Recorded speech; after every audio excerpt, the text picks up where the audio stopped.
Hi Homeworthy, I'm Jess Tran. Welcome to my loft in Brooklyn. Come on in.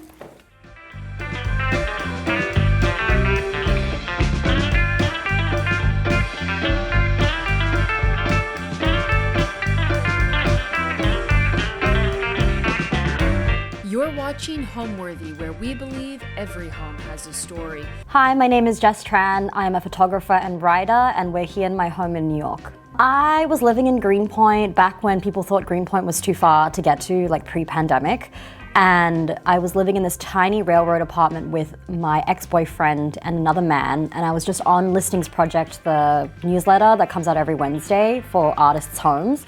And I saw the listing for this loft and it looked insane. I think I was 26 or 25 at the time. It was definitely beyond our budget. My ex was very, very frugal. But I decided to come anyway, and without even asking him, as soon as I walked in the door, I was kind of like, no, like we have to live here. It was a good price, it was insane looking. I'd never been in a place like this. It's almost like the dream New York home. So I didn't ask him permission, and we still had 4 months of a lease that overlapped, but I was just like, we have to do it. And I basically just pulled his arm until he said yes. I just thought it was really cool. I think this is a really unique home and a place that I've really never ever seen in New York in terms of the structure. So the way that these apartments work is every apartment in this building is the same square footage. I believe it's an old fabric factory, and each apartment is the same size, but the structures are completely different. So whoever lived here 10 years ago built this very bootleg structure, and it's a different loft structure than what I've ever seen before. I love the neighborhood. I've lived in this neighborhood for 8 years now. And I don't know, it just seemed like the most, I think I'm drawn to things that are not normal, and it definitely seemed like a pretty unconventional place to live. Like sometimes the ceiling paint will flake off and fall on me. Maybe I have asbestos, like who knows? Like there's probably some issues with this, but the charm of it and how it doesn't feel like such a cookie cutter straight out of the box apartment. It feels so lived in and so historic in a way. I don't think there's many places like this in New York that exist anymore. So I just felt really drawn to being a part of that before. I think a lot of this will disappear in the next 5 years.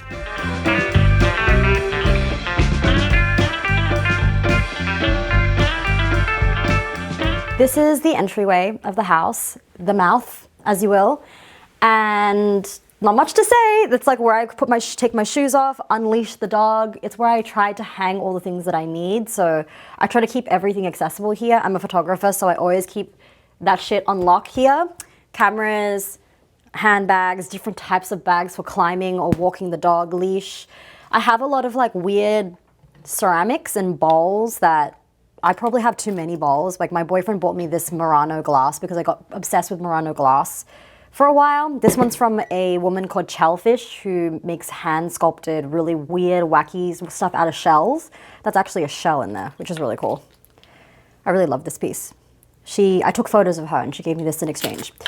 This guy I got off Facebook Marketplace for $20 framed. I carried it home myself. It's broken, but that's okay because my boyfriend's a ceramicist, so I'm gonna make him fix it. And I remember when I carried this home, this old lady stopped me and said, "What an ugly painting." And I said, "I didn't ask for your opinion." And I love it. It fits this space perfectly. And the only other notable thing that I really love here are these gumboots, which are from a wet market in northern Vietnam. It's what all the Hmong farmers wear. I saw the drip on a Hmong farmer and I was like, I gotta have them. And I bought these for $3. And the lady was like, why would you want these? And I'm like, you don't understand the vision. In New York, they're gonna slap. So these are my current favorite possession because they're just so cute and strange and really, really hard to style actually. These hooks came with the apartment. So I love that it's almost like a coat rack, and when there's a lot of people in this house, it's just like full of coats here, full of shoes. I love seeing that. These are some colored papers that I scavenged from the hallway because we have a free shelf out there. I don't know what I'm gonna do with these. I put a lot of stuff here where I'm like, will I keep this? At some point, I picked up a really giant printer that was like this big, and it was free, and it sat here for 1.5 years. And then I finally asked my friend to like figure out if I could use it, and it didn't work with any computer, so I had to put it back outside. My bike. This is where she lives. I don't have a bell, I have this thing, which is no one takes me seriously on the streets. And now my dog is freaking out. It was free. It's from Tokyo Bike. I got it as like a part of an influencer thing, but I've always wanted a yellow bike, and I don't know, with the basket, and everything. It's like I ride this every day during summer. I ride it to therapy, I ride to see my friends. I love having my own bike. I think it's one of the best ways to travel around New York. This is my dining room. It's one of the only places in New York that I've lived in that could fit a 1, 2, 3, 4, 8, 9, 10 person dining table. I bought this off Facebook Marketplace for $350, including the benches.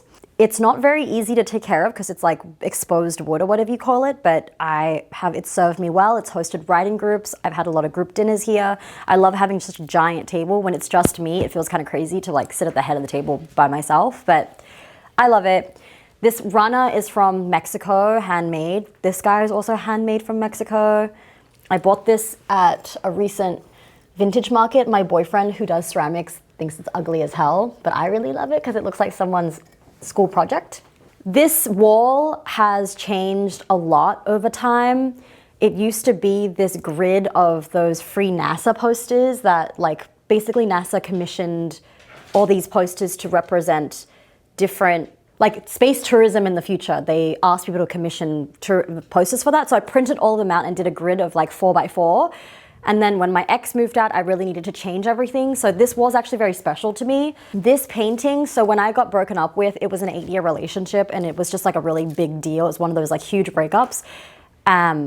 I thought I was gonna move home to Australia with that person. So when I came back, I was really sad. I'd never been single in my entire life in New York. So all my 20s I was spent with this man. I came here with him. So when I came back from New York after this breakup, my friend actually snuck this into my house. She painted it and she knew that I wanted to redo the apartment. And this is meant to represent this like new exciting part of my life. It's actually really touching to me because I came home and I was like, what the fuck is this? Her name's Tessa and she's like a really talented, she does like ceramics and painting and is a graphic designer and is an art director. But this is a really special piece for me just because it means so much. And this is it doesn't mean for this to be a breakup wall, but I think that's just such a specific kind of transitional moment in my life. That painting up there, so when I was broken up with, it was in Sydney, where I'm from, and I had to spend like a month there trying to come to terms with what my life was now. And I was in this Airbnb by the beach and I was staring at this painting every day. And I was like, who did this painting? It's so beautiful. It's the still life of this lily. And it turns out my Airbnb host is a painter and she painted it. So when I came home, I realized she was selling this and I messaged her and she sold it to me and sent it all the way from Sydney. So that's really special because it's just very, I had this like insane affair with this younger man in this Airbnb and this was such a big part of that. So I love this wall because it represents just this new beginning for me. And then this is something I really love too. I got it from eBay and it's the poster from the Earth Summit in 1992 in Brazil. So it says, I pledged to make the Earth a secure and hospitable home for present and future generations. I don't know how I found this, but I just love the sentiment of it and the fact that it's from the Earth Summit, like around the time I was born. Here under the stairs is kind of like my book area. In my ideal home, I would have an entire wall full of books. I read about 100 books a year. I've been reading since I was very, very young. Like books are really important to me. So I don't have a lot of space, so I try to cycle things in and out because it also kind of works as an active library. A lot of my friends come and take books and I don't know where the hell they are. This is my camera box of just weird lenses and old cameras. This is like the first camera I ever shot on, the Minolta 7000 Maxim. My grandpa gave this one to me. Really beautiful camera. This is also where I keep weird tchotchkes I buy from overseas. So this is like my Vegemite painting that I got from Sydney. I love Vegemite. We all just love Vegemite, but you just don't eat too much of it. And you gotta get a little butter. Like butter, layer, Vegemite layer, very yummy. Very yeasty, you know, I like that kind of like yeasty flavor. A lot of my photo books are up here. I've been collecting them over the last few years and this is some of my favorite things that I own. Like this one is called Fur 100. And it's just a book where some guy went across America and took photos of every fur number. So fur 34, 35, 36, 37. But like, it's crazy. All the way up to 100. I have some really weird books in here. I got this crab from a market in Mexico. It's alebrija. I feel like I'm saying that wrong, but it's these painted wooden animals. The problem with this crab is I don't know how the legs attach, and I've never get it out. So they detach, but then it doesn't really stand on its own, but it's so beautiful. It says at the bottom that it was made by a specific person in Oaxaca. But I love these little alabri. My friend also gave me one that's a little echidna that I love as well. And they're just so colorful and gorgeous. But this crab doesn't fucking... Oh, it stands. But sometimes he doesn't stand. We don't know how he stands. And his legs are kind of messed up, but that's why he's charming. I really like him. This structure is original to this. Not original, but whoever was living in here built this. It's kind of like a shoddy job. Like it's not the most finished construction. It's very janky, but this was in here. There used to be a ladder that went upstairs to the living room, but my ex actually built this staircase because our dog couldn't climb the ladder. And this is much safer as well. So this is something we changed. That entire structure was already here as well, that whole upstairs area. That was the only thing. Oh, and then this like kitchen fabrication was here as well. But then the little things that are inside are all mine. Color scheme, I don't know. Again, I'm pretty chaotic and I just put things together that I like the individual pieces of and somehow they make a cohesive whole. I think the primary color scheme is just there's a lot of colors, but I like to bring them down to earth a little bit because there's this wood table, which is very neutral. I think having such a big colorful piece, I tried not to have the pieces around it too insane. So I feel like this is the signature piece on this wall, but then everything else is a little muted or smaller. But I love having a lot of colors because it means you don't have to adhere to one color scheme. If you kind of throw everything in there and go for the chaotic maximalist look, it works out. If you're sticking with just like blue and dark colors or white and minimalist, it's hard to stray from that box. So I think my philosophy is more the better, and you just have to make sure that you're not overdoing it and you're editing as you go. The way that I decorate is haphazard. I want to say it's very circumstantial and opportunistic. So if something nice is in front of me, I'll just buy it. Somehow it's worked out. I don't use mood boards. I don't really have a strategy. I just kind of go with it. I have ADHD and I'm a Gemini, so I'm like a crow. I'm really drawn to shiny things and I travel a lot. And I love souvenirs and I love bringing back things that are significant and emotionally significant. So a lot of the things I'm just have an emotional connection to and it turns out well. Half of the people you ask about this apartment say that it's way too intense and cluttered, and the other half are like, it's perfect.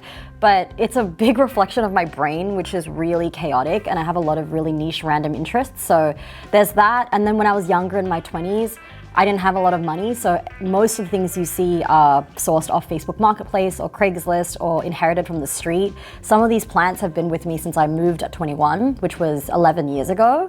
So it's kind of this like mishmash collection of like an IKEA cabinet that my ex-boyfriend got for free from a colleague at Google 10 years ago, and then this weird chair that I saw on the street for $200 and was like, this is the only apartment I could possibly have that could fit this chair. So it is really just opportunistic and mercenary, just what I like.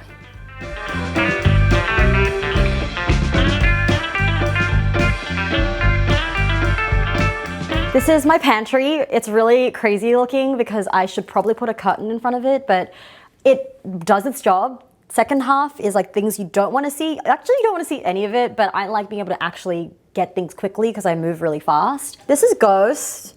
She's my rescue dog. She's 10 years old. Sit. Paw. Good job. Come on. Good girl. Good job, Bang. Bang. She's so smart. Up, spin, sit, stand. Come on, stand. She'll do tricks, but she'll like yell at you because she doesn't want to do them. So she's kind of crazy. Anyway, that's Ghost. This thing is my favorite thing that was made by the same woman who made that painting. I broke it yesterday, so I'm waiting for my boyfriend to come to fix it. So usually it looks like this. And she made it by hand. She's so talented. So she does ceramics and paintings. So I really love all my weird little pieces of art from Tessa, specifically, who's a friend of mine. I get sent a lot of candles as an influencer. So this is my candle drawer, very luxurious. Oh, this is a vintage fish alcohol drink set. There's like 6 of these shot glasses and they're like tiny gaping fish. So I use these for celebrations. It's like such a weird little thing. I used to be obsessed with buying old strange things. These guys are weights. They're really cool. I think they're like 4 pounds each.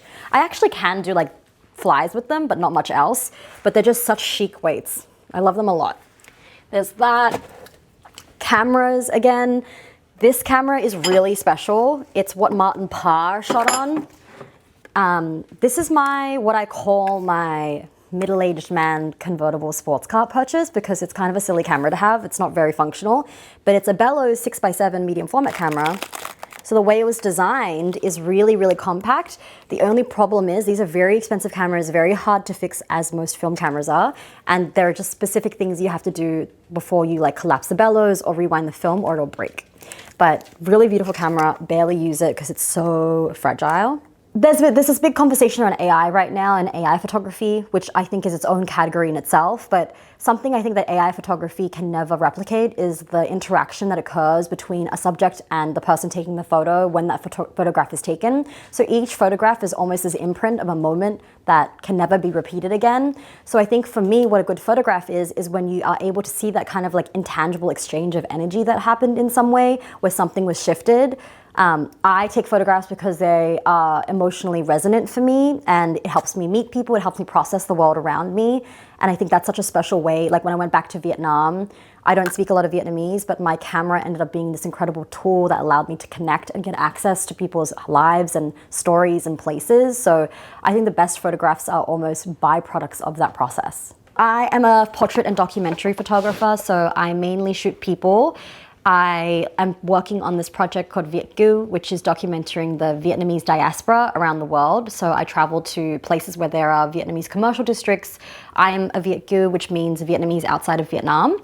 So my parents are boat people and my generation is very cognizant of it because our parents went through that, but my children are going to be very Western. We kind of exist in this in-between. So I think it's really important 50 years on from when the war ended, the American war ended, that this is documented and these like, I think to be Vietnamese is so interesting because there's such a distinct visual language. Like you go to a nail salon in Utah or you go to a nail salon in Russia, they all look the same. They have like lights everywhere, everyone's wearing Gucci flip-flops, like all the aunties look crazy. And I just love how much we've retained that sense of like Vietnamese-ness, even while being outside of Vietnam and being very cut off. Like, a fact I really think is interesting is like the Vietnamese that I know and my parents know is actually very different from the Vietnamese in Vietnam because after Doi Moi, the economic reforms, the government simplified the language. So actually the way that I speak would probably be considered very old-fashioned and out of touch. So I think those divides are really interesting and that's what that project is about. But I also shoot weddings. I shoot mostly on film and I'm starting some new projects, but I mostly am trying to like tell stories through photography projects that are based in film primarily and around people and communities and transition. I love cups and these are handmade from Mexico, the little shot glasses. I love these ones. I think I got them from this woman who runs it out of her home. They're just like so cute. This Mexican glass is so beautiful. I made this, which is crazy, in my friend's ceramic workshop. It's really janky, but I think you can't drink out of this, but I made it, so it's really fun because my boyfriend's a ceramicist and I know so many professional ceramicists that it's nice to dabble and be like, I did this little thing. I also have like very mismatched glasses. They're all vintage because I break everything I buy. So half of these things get shattered, but now I have a really cool eclectic mix of wine glasses. You can't be too precious about things you have because you might break them or lose them or someone else will break them. This came with the apartment. This is a blackboard painted on. So sometimes I'll use it to write grocery lists that I need. This actually was full. Every like 6 months, there's like, it collects all these drawings from people who stay here. I had 4 Aussie lads stay here and I came back and there was a life-sized drawing of a man in underwear. And I actually just rubbed him off because my boyfriend was really sick of looking at him, but he was there for like 8 months. The only things I kind of left was I really liked this one because my friend came for New Year's Eve and I asked everyone to draw something and he drew this and I thought it was really special because I didn't really understand what it was about and he explained it. These are the levels of my house and the love hearts is where he felt love and he felt love on every level, which is really cute and creative. And he felt the most love up here. I don't know why, but this is the dining table. I love that he wrote the love heart on top of the dining. This is the kitchen, very basic kind of open plan kitchen. There's not a lot of space, but it does everything it needs to. My favorite thing is probably the fridge because I love to collect random knickknacks. So there are photos of my partner and I. This is one of my best friends, Lavina, who I actually helped her get into the apartment 2 doors down the hallway. So she's just down the hallway. She makes me food all the time, and her dog and my dog love each other. More photos of friends, a lot of like love notes from friends. Same friend, the one who made me the red ceramic and the painting, she drew me this based on a picture I took in El Salvador. So for my birthday, she like always just makes things by hand, which is really beautiful. Some mementos from where I've been, like the Dolomites here, Japan, Hawaii. This is really cute. I took a photo of my friend's dad's second marriage, and then I got a magnet in the mail a few months later, which I thought was really sweet. They met on Christian Mingle. I also like love collecting little posts. Oh, this is a picture of me and Ghost when I was very young, when I was like 23, which is like one of my favorite photos of me. And then this is my Masahisa Fukase, I'm pretty sure, the Japanese photographer. There's a picture of Tupac that I really like from, I can't remember his name right now, but he's really famous. But yeah, I love looking at my fridge because it looks like someone was really loved, you know? And then I have these weird like coupons for free pomegranate juice. Yeah, I added this because it gives me more space. Then this is where I keep like my rags and my reusable containers. And then this is my junk drawer, which we won't look into there because that's crazy. Oh, I love this. I got this, it's from this company called Eugen. I got it from King, which is a home goods store upstate. It's an incense holder, but it's made out of stone. So you put your incense there and it's just really heavy and beautiful. And my favorite, the best incense in the world is this one. I don't know how to pronounce that, but it smells so good. So I light this every day. This is a really janky old fridge. It makes a lot of noise. Sometimes it screams and it leaks water everywhere, but I'm not willing to spend thousands of dollars on a fridge for a place I rent in. So there's that. Yeah, pretty basic kitchen, but it does everything I need to. Like I have an air fryer, I have a coffee machine, I have blenders and toasters. I'm used to how this looks, but sometimes when people come in here, it can be very overwhelming, but I like the look of a lived-in kitchen that feels like it's used all the time. And I've hosted entire dinner parties for like 15 people right out of this tiny kitchen, so I'm really fond of it, but it's really janky. Like my ex-boyfriend replaced this, but it doesn't really do that. And then this handle fell off, so it's funny because when people come to wash their hands, they're always like, don't know how to use it, but you just pull it out. I just like tricking people. Oh, and then of course you gotta have the double crispy fried onions on deck all the time, and the chili oil. When I first saw the apartment, there was nothing in here. It was just this T structure and the cubes. And it seemed like an insane amount of space to fill. And I couldn't believe there was this like floating living room that makes you feel like you're in a completely different apartment. I have somehow filled up every single corner of this apartment with no problems at all. But I love walking in and just being like, wow, all my stuff.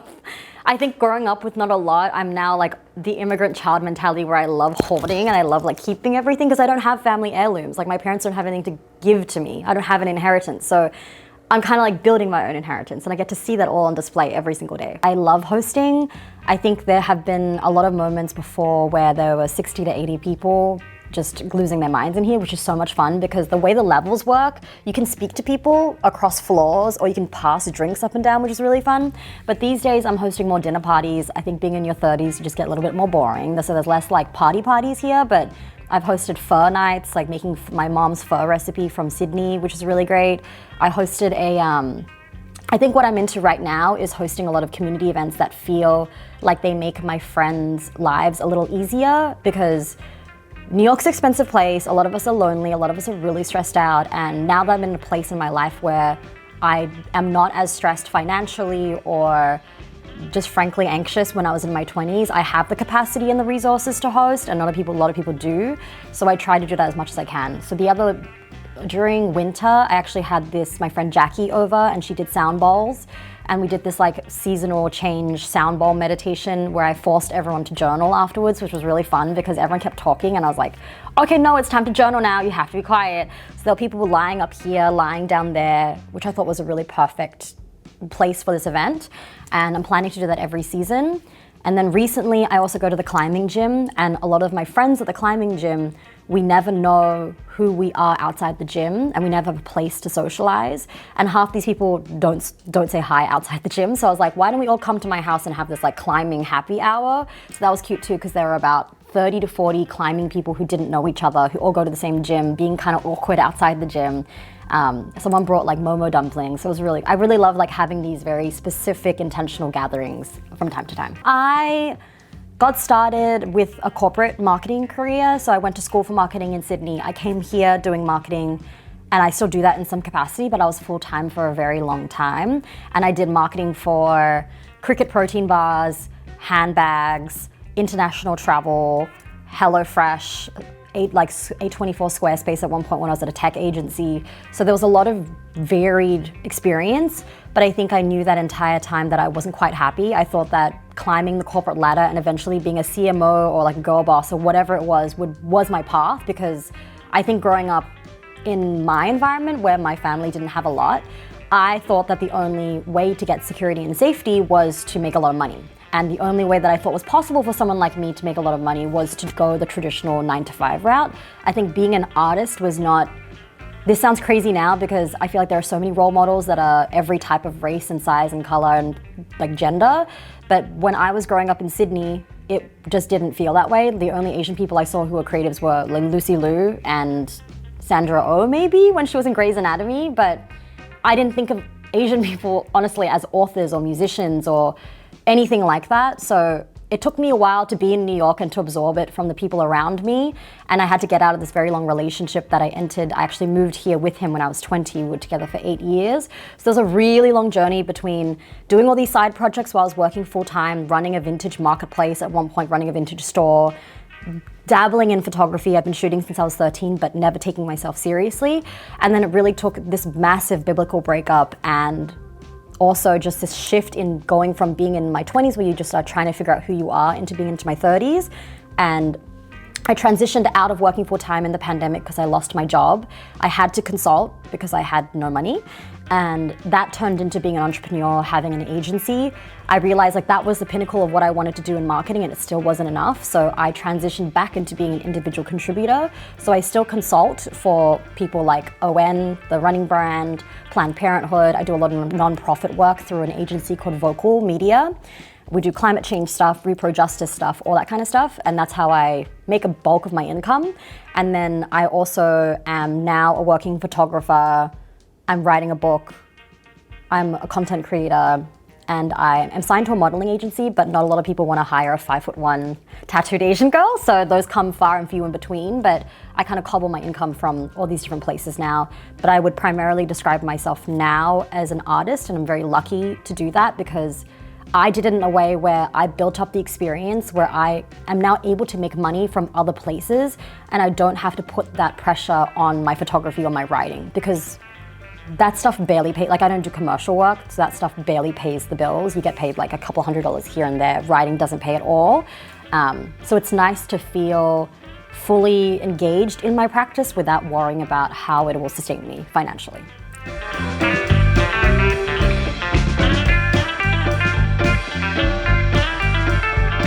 This is the bedroom. Ghost is already on the bed. This is her bed as much as mine. It's covered in dog hair. Please don't zoom in too much. This is where we sleep. I really love this bedroom because it's so teeny tiny and cozy. So when I'm sleeping, I close that door. These doors close as well. And so you can really, it feels sometimes like a little cocoon or cave. And I only come in here to sleep and read really, which is how a bed should be. But I want to put some blackout curtains on this rod just so I can like really be cozy in here. But what is in here that I can talk about? This rug is actually very special to me because I bought it from Morocco during my first solo trip when I was 22.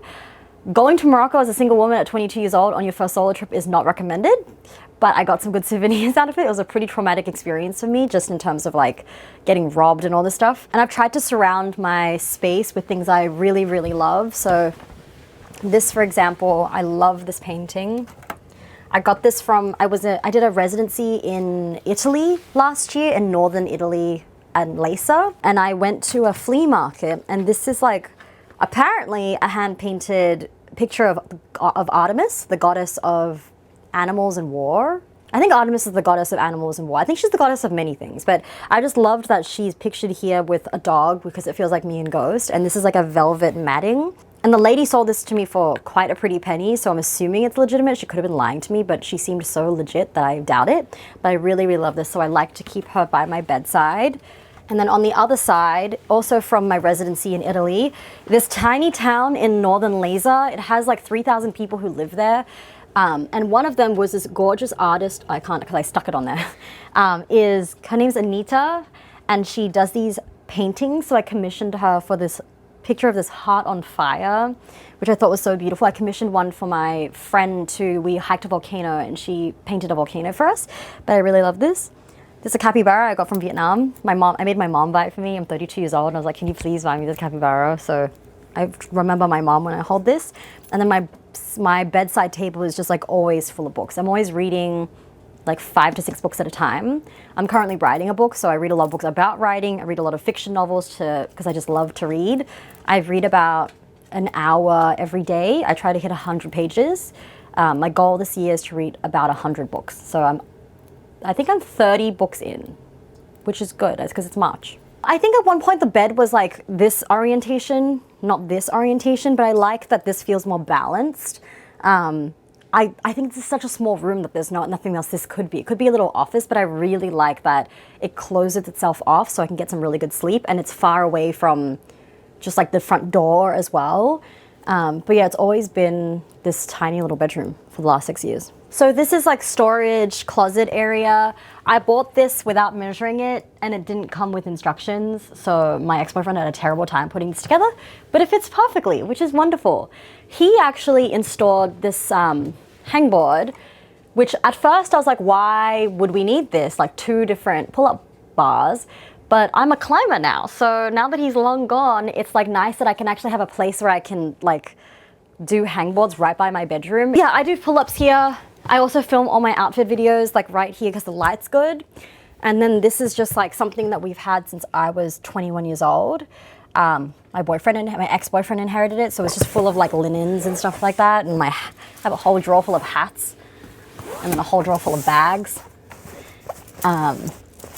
But very functional space. I would like to put a beanbag here because this is where the heater is, and this house gets pretty cold in winter, and I'd love to get a beanbag, one for me and one for Ghost, so that we can both sit here and read and have a coffee in the mornings. But I'm worried it'll like take too much of this space up because it's just like not a lot of space here. I think my house makes me feel really at home because I'm surrounded by all my things, and I keep my house pretty tidy. There's a lot of stuff in here, but I clean every day. I vacuum my bed every day because there's so much dog hair on it. So I think as long as I'm like tidied and things are put in their place and I know where everything goes, it's probably not clear, but I have a system. It helps me do my work better and be a creative person because I know everything has a place that it lives, which is how this place works. So this is my gigantic clothing rack that I can no longer fit anything on it. I buy a lot of vintage. I only wear secondhand really. So I end up accumulating a lot of things from like closet sales on the street, Beacon's Closet, eBay. I buy things from everywhere. I think at this point I have too many like mid-layer jackets because New York only has a month a year you can wear this type of jacket, but I have so many of them. But I will never give any of them up. Like, when will I wear this prom dress? I don't know, but it looks really good on me. And maybe one day there'll be an occasion that I need a prom dress that's like cream tiger stripe. Super weird. I love plants. I think plants they make a space feel so much more alive. They're actually like living with you. And a lot of these plants have been with me. Like this one's not doing too well, but she's been with me since I was 21. So they kind of like cycle through on and off and go through these like booms and busts. And in winter, sometimes a lot of them are happier because I think it gets really hot and bright in here.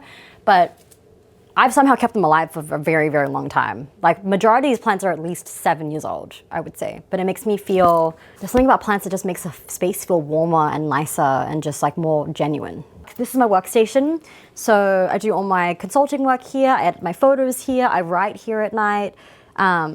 This is where I just got this printer that I can print and scan a whole bunch. Like I just started printing, this is a picture of my friends. So I've been like sitting here every morning just like trying to print out every photo to see what it looks like when you rescan it. So that's been a really fun process. This is where I keep all my photography negatives because I'm print a lot in the darkroom. So I end up having a lot of like negative folders. These are all old photo prints that, oh, this is a Spam book I really love actually. My friend got this to me for Christmas because I really love Spam. And this is a recipe book from God knows when. There's like a koala with Spam. But chicken cordon bleu with Spam. Pork and fruit stir fry. You mean Spam. Spam steaks and port wine. That sounds really good. These are all prints. So I started printing in a darkroom last year. So what that means is when you shoot on film, you get these negatives. This is where the photo actually appears, and then you scan this. So if you shoot film casually, you only really see the digital scans of what this is. But the way that people used to do it, and I think the way that you should be doing it, is you go to a darkroom where there's an enlarger, and so this is photographic paper. So this is photographic paper that you keep in the pitch black. This is a photo of my friend Ash that I shot for the North Face, and basically you use an old school lens to print this negative and shine a light through it that then gets exposed on a piece of paper. And what's cool about this process is there's no digital part of editing this. So I'll do this multiple times because I don't get to see this print come out until it comes out. And then what this note says is basically me changing the amount of colors. So cyan, magenta, and yellow. Those are the only three colors that you can put a filter on. So the less cyan you put on, it changes the color of the image. So you end up getting this really interesting process that's very analog, where you print things out, and I think it like completely changes the color of the print. See, like this, for example, I cut it up to make a test. This is a person I shot in Salt Lake City. And I'll start with this and I might be like, okay, it's too bright, so I need to make it a bit darker, or it's too blue or whatever it is. And you do it hand by hand every round. So I'm really, really interested in doing this right now. And then you end up with just like an insane amount of like negatives and darkroom prints. But it's cool too, because I think in such a digital world, having analog things to look at as proof of your work. This was taken on my dining table of myself, self-portrait. I lit it myself too, which I was really proud of, and I self-timed it on a film camera. So this color means that the paper was exposed to light. So that's literally like if you put light on it, it creates these crazy shapes. But I really, really love this process. It makes film even more expensive, honestly, but I think it's worth it. I think having all these like physical copies of my work is so important to see. I really love this photo actually. This is part of my series. So this is my friend Britt in Salt Lake City. That's a picture of her granddad who, okay, what a baller. Like that's a crazy picture of your granddad. And then that's her little tattoo of him. But I thought that was like a really interesting story. And then this was an exterior of this guy's Min's house in Salt Lake City, which I thought was really beautiful too. So oftentimes you'll see this and you're like, this looks so different from the scan because the colors get reproduced differently. When you scan it, the computer like does crazy things to it. Okay, this is funny too because there's so much Tessa in this house. The girl who did the ceramic and the painting on my wall used to run this Instagram called subliming.jpg. So this is one of her prints from that era of her life. It says, trust the timing of your life. This is also one of hers. What the caterpillar calls the end of the world, the master calls a butterfly. I have so much of Tessa's work in my house. It's actually crazy. This, in the sunlight, he'll do that because he's solar powered. So he'll move around when I'm working, which I really love. Oh, and I got this guy from Etsy. He came as like 3 leaves and like I've reproduced him like 4 times now. This is my dressing room where I get dressed. I'm very lucky to have a whole room that's kind of like a walk-in wardrobe, but not really. So lots of plants. This one's also from Etsy. If you go from this angle, you can see, how crazy is that? That's such a cool plant. Etsy has a lot of weird plants, honestly.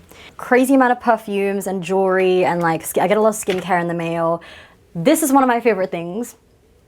It's a picture I bought from Mexico City in Lagunilla, which is one of my favorite markets in the world. It's like a huge flea market. You can find anything from like literally fossils to a buffalo skull to whatever.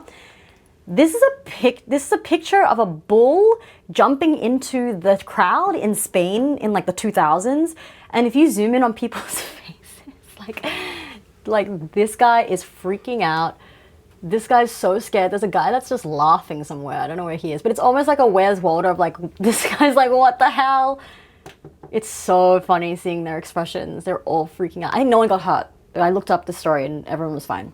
Some fun hats. Oh, I love this hat. It's a child's hat from the Bronx Zoo that I got at the thrift store that is like very small for my head, but I think it's like a really cute hat. I'll keep the hat on. And then a lot of shoes. I love shoes, I love clothes, I love shoes. So this is as best as I can keep them kind of like in order. This is like maybe a newbie thing to talk about, but I discovered that you can get boot holders and they actually work really well in keeping your boots kind of like, keeping your boots just structured and clean and neat. That's a little silly. It's just like eBay find that says there is no finish line. I used to powerlift and I used to like compete in powerlifting. So I have like a side of me that's very like gym bro, and this represents that. Very motivational poster when you're getting ready in the morning. You're like, there's no finish line. I don't know if I'm gonna keep this for very long because everyone comes in and for some reason all my friends are like, what is with this picture? But I love it. I think it's really beautiful. I've been more than 10 years in New York and my partner is Floridian. I don't know if that's a real thing to describe him, but he's from Florida.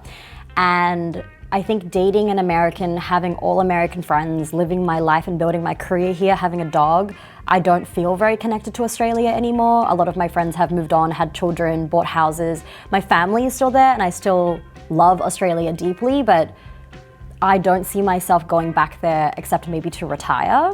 I would love to get to a point where I spend half a year in New York and half a year somewhere else, like a place like Vietnam during the dry season. And it's lucky because the wet season in Vietnam is summer here, so it's kind of perfect. I feel very connected to Vietnam and the people there right now, and I have family there too, but at the moment, I think that's been a question I have been wondering for a really long time, but the longer that you stay somewhere, the more likely it is you're just gonna be there forever. So at this point, it's looking for a long time, especially in this stage of my career. New York is the best place to be an artist, except for how much it costs. I don't know, I would love in a perfect world to live between Vietnam, Australia, and New York, but that's very, very hard. Time zone wise, and just like money and cost and flexibility and all that kind of stuff. Okay, I'm gonna take you upstairs now.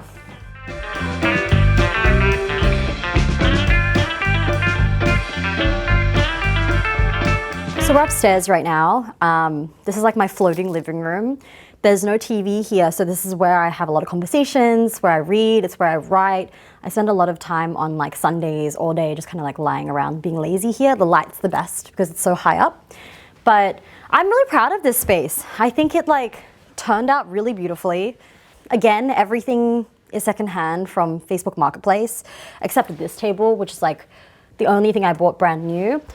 This mirror is basically evidence of how bad I am at impulse control because I found out about auction sites where you can bid on things and I didn't really, this is so stupid, but I didn't know how auction sites work. So when I saw this mirror, I fell in love with it. It said it was starting at $50, but it was estimated to be max $300. So I said to my ex-boyfriend, who was really frugal, I said, I want to bid on this mirror. He's like, cool, let's agree on a limit. And I said $300. And I was on set modeling. And the entire crew basically egged me on and I kept bidding, it got to $1,000. I was like, you know what? This person who's trying to outbid me, I'm gonna spite them and I'm gonna drive the price up. So I bid $1,300 and then it went 10, 9, 8, and he didn't outbid me. So then I won and got stuck with this mirror that I paid $1,200 for, which when I was 27 years old was like a crazy amount of money to spend on a mirror. But I love this mirror. It's like hand painted. I think it adds a lot of character to the whole upstairs. I don't know how I'm ever gonna take it off the wall. I think a lot of the things in this house, when I move, it's gonna be almost impossible. Like there's some of the plants are starting to grow into the actual ceiling. So getting out of this house is gonna be a nightmare, but hopefully I never have to leave. I play a lot of Stardew Valley up here. I don't know if you guys love Stardew Valley, but I'm almost at perfection. I am saving up for a golden clock and I have a horse. So I spend a lot of my time. I'll show you. Ghost, do you want to show them? This is how we sit. Come sit here. This apartment has like been so different. Like this couch used to be on the side. This wasn't here. I had a TV here actually at one point. Like it's changed a lot of iterations, but one thing that's always remained eternal is Ghost loving a leg basket and me being a bed for her and furniture. So half the time in my house, I literally just look like this for like hours at a time. But it's really cozy because then if it's Sunday, I can see the sunset from there. And then in wintertime, the sun comes through and hits the disco ball and scatters the light everywhere. And the feeling of a dog warm between your legs and like a book or Stardew Valley is just an unbeatable feeling. It's so nice. It's really, really cozy up here. I've slept up here too. I've like fallen asleep and just slept the entire night up here. Once my friend was sleeping in my bed and I just went up here and slept by myself and she was so embarrassed, but I was like, I actually like sleeping up here. It like feels so cozy, like you're on vacation or something. Yeah, this is like when people come up here, they're always like, wow, this is their favorite space for sure. Just because a lot of the tchotchkes and decoration and plants are up here. It's such a plant heavy space. I've had a lot of like therapy sessions with people here, just like random friends who are going through some hard stuff. It seems to like open people up. It's a cozy space to talk.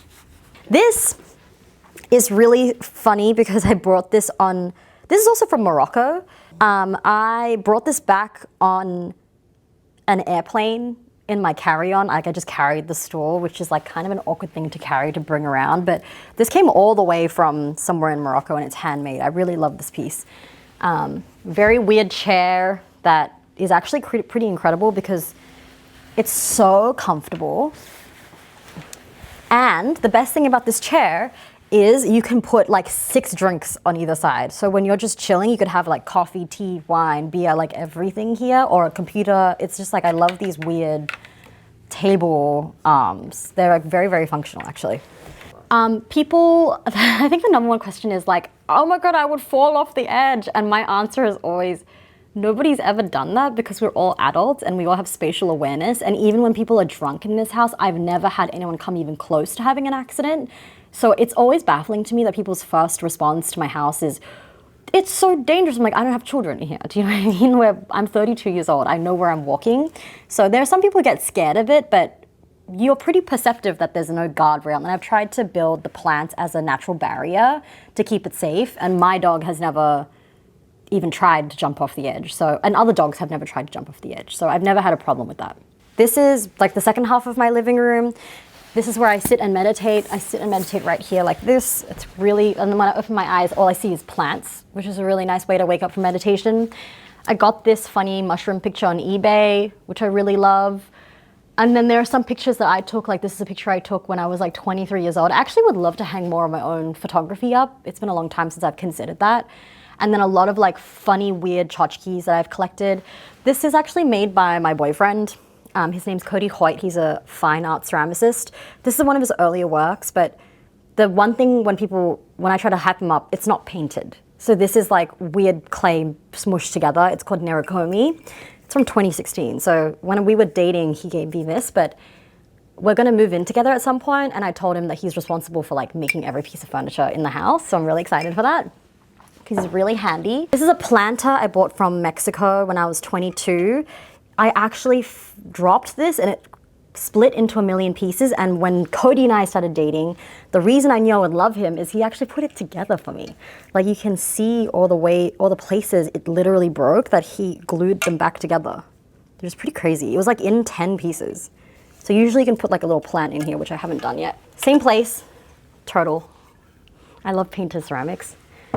Oh, also from Mexico, I got this from the same flea market I got that bull picture from. Came framed actually. I think it's really beautiful. Oh, man, I realize I have a problem with breaking things because this is also broken. Everything's broken, but you can just pretend like it's not until Cody comes and fixes it. This is also from Mexico. My friend gave this to me. This is actually a ceramicist in Oaxaca who's blind. So he makes all his work without seeing it, and his family helps him, but all the characters he makes has their eyes shut. So I thought this was really beautiful. I have a lot of like pieces from Mexico. And then this is my little, in Vietnamese culture, we have ancestral altars where you pay respect to the ancestors that came before you. I don't have that, but I'm starting to build my own in my own way. So I want to get like an incense holder to burn incense from my grandpa and put a little photo, I want to like add some framed photos of my mom and my grandpa here. But this is just like special rocks that I've collected from different places. Like this is from Spain, this is from upstate. So I try to just like keep kind of like a spiritual tiny little map, but I'd like to build on it and add more things as well. And it's just like a lot of books that I've loved and read. So this is a picture of my old hairdresser, Darby Bax.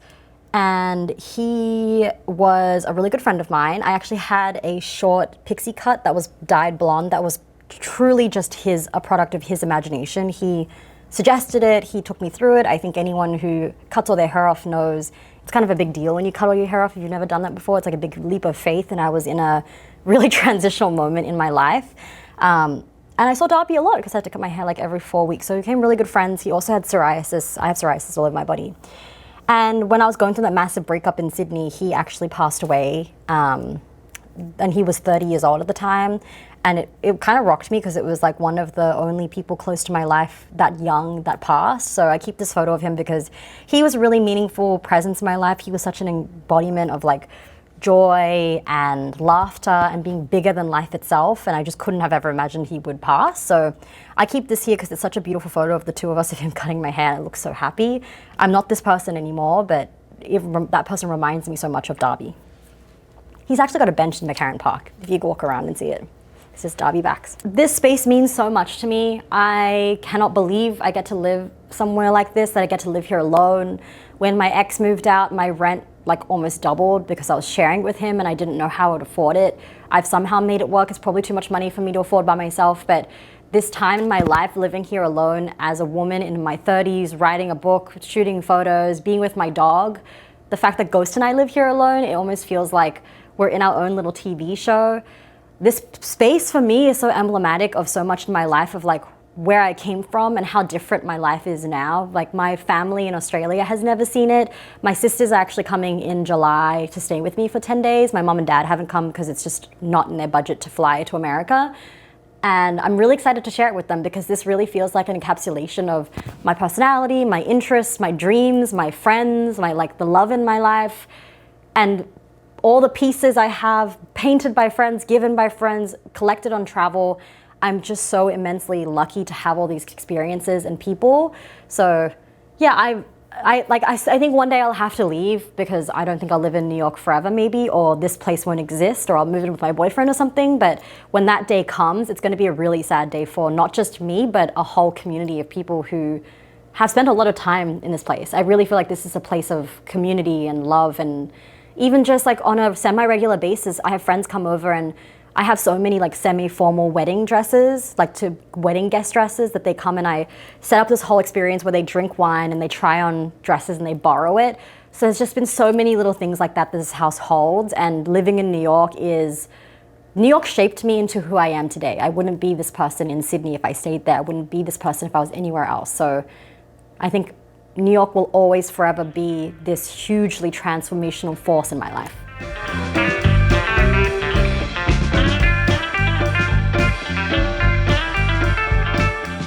This is my little nook. It's like one of my favorite spaces of the house because it's so weird. This is where I watch TV. I don't know if you can see, but there's a TV here. And this pulls out into a fold-out bed. So this functions as a spare guest room as well. I actually had someone, the first year we lived here, my friend Ida lived in this room for a whole year. And she paid me like very little. She had a clothing rack here, a bed here, and it fully worked out. It was very intimate. But this is where I do therapy. This is where I watch TV with my boyfriend. I'm always like, can we sleep up here? But he never wants to because it's like not that comfortable. But I love it because you can completely close it off. It gives people privacy. I love that I have a space that people can stay in. That's really important to me. I like being able to house my friends. And you know, sometimes it's like a little hard because there's no real doors, so having people stay over for extended periods of time can get a little too intimate. But at the same time, I love having housemates. And then when they leave, I'm always really sad to be alone again. And then I love being alone again. But this is kind of like one of the oldest iterations that still exist in this house. This has always looked this way, just because I don't really want to invest in a new couch. Like this was only $200. It's not that comfortable, but I don't know, I like this the way it is. It feels like such a weird little cozy child's bedroom. This is a weird kite that I got. So when I said that I have an emotional connection to objects and I just kind of think about, I bring it back without thinking about it, this is a prime example. This kite is painted by a really famous Mexican painter, Francisco Toledo. And this is a hand-painted kite, and it's got like all these mythical symbols of rabbits, but this is impossible to fold up. You cannot pack this. So I just carried this like this onto the plane and brought it home, walking through the airport holding a kite. And then I came home and my friends were like, why do you, it's like literally a kite. It's like, why do you have a kite? But I love it and I'm always gonna have it. I tried to frame it, but it's a really expensive thing to frame. So it just hangs here like this now. My fun little kite's so random. When people come into my space, I want them to feel welcome. I want them to feel transported. I want them to feel like it's a warm space ready to embrace them. And I think I've done a good job because most people who come here feel comfortable immediately because it is not, I think there is like an element of jankiness to how unfinished a lot of the space is. It's not the most polished house in the world. I'm not a minimalist. There's not a lot of like wood or mid-century modern furniture. I think the fact that everything is secondhand makes it feel really warm and lived in. Like I think a big thing is whenever there's people over, inevitably people are gonna spill things or they're gonna break something. And people get so freaked out and I'm like, no, I don't care if you spill. It means you enjoyed the space. I'd rather have a space that's lived in than a space that's like untouched and no one can do anything. I have a dog, it's got hair everywhere. A space is meant to be messy. It's meant to be like comfortable and messy and just like dirty a little bit because you clean it up afterwards, so it's fine. So there's probably a lot of like dog vomit and like weird wine stains all over the place, but it means that it's been really well lived in. Home is a place where you accumulate all these memories and these moments from the people that are in your life and in your own life. It's a reflection of the journey you've been on. And I think this house feels like a home to me over the last 6 years because people have literally had children together and rekindled their love while staying here. I've had multiple friends stay here for months at a time in this tiny like room over there when they were either unemployed or going through a breakup. I've had friends live here. I've had ex-boyfriends live here with me. I got a dog while I was here. I've changed careers so many times. There's been so many gatherings and moments where people have cried up here with me or laughed up here. So I think for me, a house only becomes a home when you fill it with the memories you make over the course of a lifetime and over the course of living somewhere. And that's really special to me, and it's going to be really hard for me to leave this apartment just because of the pure sentimental value of how much has elapsed, how many people have come and gone while I've lived in this apartment. Thanks for watching. Go to homeworthy.com for exclusive content and shopping guides.